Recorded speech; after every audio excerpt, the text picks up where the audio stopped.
কষ্টকর, ঠিক কিনা? জি, এই একটি বিষয়।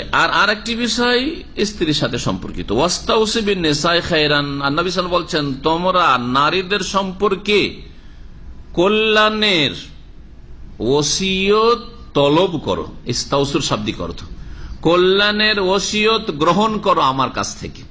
যেন নবী সাল্লাল্লাহু আলাইহি ওয়াসাল্লাম বলছেন, আমি তোমাদেরকে ওসিয়ত করছি, উপদেশ দিচ্ছি নারীদের ক্ষেত্রে, স্ত্রীদের ক্ষেত্রে তোমরা উত্তম উপদেশ নারীদের ক্ষেত্রে গ্রহণ করো আমার কাছ থেকে, আর তাদের সাথে সদ্ব্যবহার করো। কেন? ফাইন্নাহুন্না খুলিকনা মিন দিলাইন, কারণ তারা বাঁকা হাড় থেকে সৃষ্টি হয়েছে।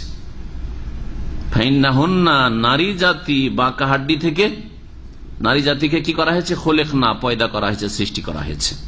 বাঁকা হাড্ডি কোনটি? হ্যাঁ, পাঁজরের হাড্ডি।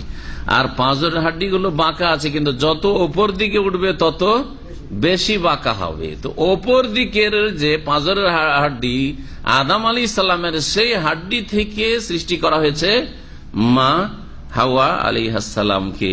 এই জন্য এই হাদিসে বলা হয়েছে। এই কথাই ভাষ্যকারগণ এই হাদিসের ব্যাখ্যা বলেছেন, ওয়াইন্না আওয়াজা শাইইন ফি যিলাই আলাহু, আর পাঁজরের হাড্ডিগুলির মধ্যে সবচাইতে বেশি বাঁকা ওপর ভাগের হাড্ডি, আলাহু, ওপরের হাড্ডিটি। ফাইন যাহাবতা তুকিমাহু, এখন বাঁকা হাড্ডি যদি থাকে আর সেটাকে যদি ধরে বলেন সোজা করব, তো কি হবে? ভেঙে যাবে। হ্যাঁ, ভাঙবে না? বাঁকা জিনিস ভেঙে যাবে। ফাইন যাহাবতা তুকিমাহু, সেটাকে যদি সোজা করতে চাও, যে বাঁকা হাড্ডিকে মানে স্ত্রীকে আমি সোজা করে ছাড়বো, আরে স্ত্রী জাতি সোজা হয় না।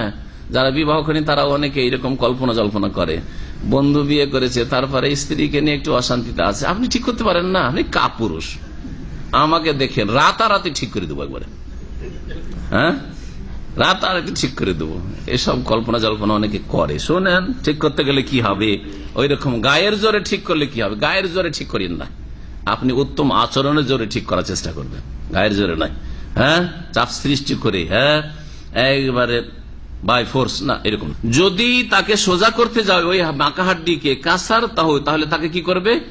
ভেঙে দেবে তুমি। ওয়াইন তারাকতাহু লাম ইয়াজাল আওয়াজ, আর যদি বলো যে সোজাও করতে যখন পারবো না তো ছেড়েই দেবো, কিছুই করবো না, কিছু বলবো না, তাহলে কি হয়ে যাবে? সব সময় বাঁকা হয়ে থেকেই যাবে। তাই একবারে সবসময় বাঁকা রাখলেও সমস্যা, ওর সাথে চলা। আর যদি জবরদস্তি সোজা করতে যাও তাহলে ভেঙে যাবে, আর ভেঙে যাওয়া হচ্ছে তালাক হয়ে যাওয়া। হয় তালাক দিয়ে বিদায় করতে হবে, হ্যাঁ, স্ত্রী হারা হইতে হবে।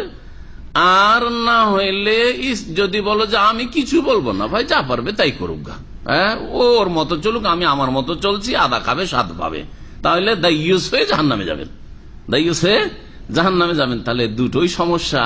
তো ইসলাম কোনটা? ইসলাম এই দুটোর মাঝখানে।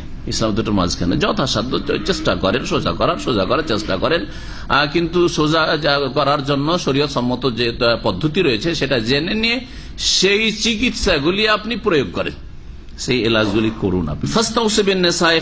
সুতরাং নারী জাতিদের সম্পর্কে কল্যাণের ওসিয়ত উপদেশ তোমরা গ্রহণ করো। মুত্তাফাকুন আলাইহি, হাদিস বুখারী মুসলিমের, ওয়াল্লাফযুল বুখারী। এই বাক্যগুলি সহিহ বুখারীর। এই জন্য বলা হয়েছে বাক্যগুলি সহিহ বুখারী, সহিহ মুসলিমে হাদিসটা আছে, বিষয়বস্তু এক, কিন্তু শব্দের বা বাক্যের কিছু পার্থক্য রয়েছে। ওয়ালে মুসলিমিন, সহিহ মুসলিমে আরো অতিরিক্ত রয়েছে, ফাইন ইসতামতাতা বিহি ইসতামতাতা বিহা এওয়াজ, যদি তুমি স্ত্রী সম্ভোগ করতে থাকো, স্ত্রীর দ্বারা তুমি লাভবান হইতে থাকো, যে আমার স্ত্রীর প্রয়োজন রয়েছে, আমি শারীরিক চাহিদা পূরণ করছি, আমার পারিবারিক চাহিদা পূরণ করছি, আমার ছেলে মেয়ে প্রয়োজন, তার চাহিদা পূরণ হচ্ছে, ছেলে মেয়ে হচ্ছে, আমার বাড়ি সংসারের কাজকর্ম হচ্ছে, আমি বাড়িতে গেলে খাবার দাবার প্রস্তুত হয়ে থাকছে, প্রয়োজন এগুলি ইত্যাদি বিভিন্ন রকমের প্রয়োজন রয়েছে স্ত্রীর। তো যদি তুমি স্ত্রী থেকে লাভবান হইতে থাকো, ইসতামতাতা বিহা এওয়াজ, তার মধ্যে বাঁকাপোনা থাকবে, ওই অবস্থায় তোমাকে কি করতে হবে? লাভবান হইতে হবে, তাতে থেকে উপকৃত হইতে হবে, তাতে থেকে তোমার স্বার্থ হাসিল করতে হবে, তোমার গরজ পুরা করতে হবে।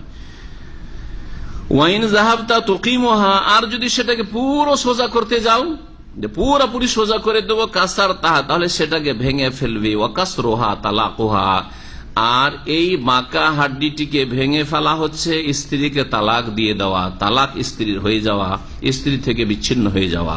সুতরাং সেটাকে পুরোপুরি সোজা করারও তুমি স্বপ্ন দেখিও না, কখনো সোজা করতে পারবে না। আর আপন অবস্থায় ছেড়ে দিও না, যথাসাধ্য যেমন বললাম উত্তম আচার আচরণ, কথা চলা ফিরা, এবং যাতে তাকে খুশি করা সম্ভব হয়, তাকে আকৃষ্ট করা সম্ভব হয়, তার মন জয় করা সম্ভব হয় ইত্যাদি, তাকে অনুগত করা সম্ভব হয়, এসবের মাধ্যমে সোজা করার চেষ্টা করতে হবে। এ হচ্ছে রাসূলুল্লাহ সাল্লাল্লাহু আলাইহি সাল্লামের হাদিস।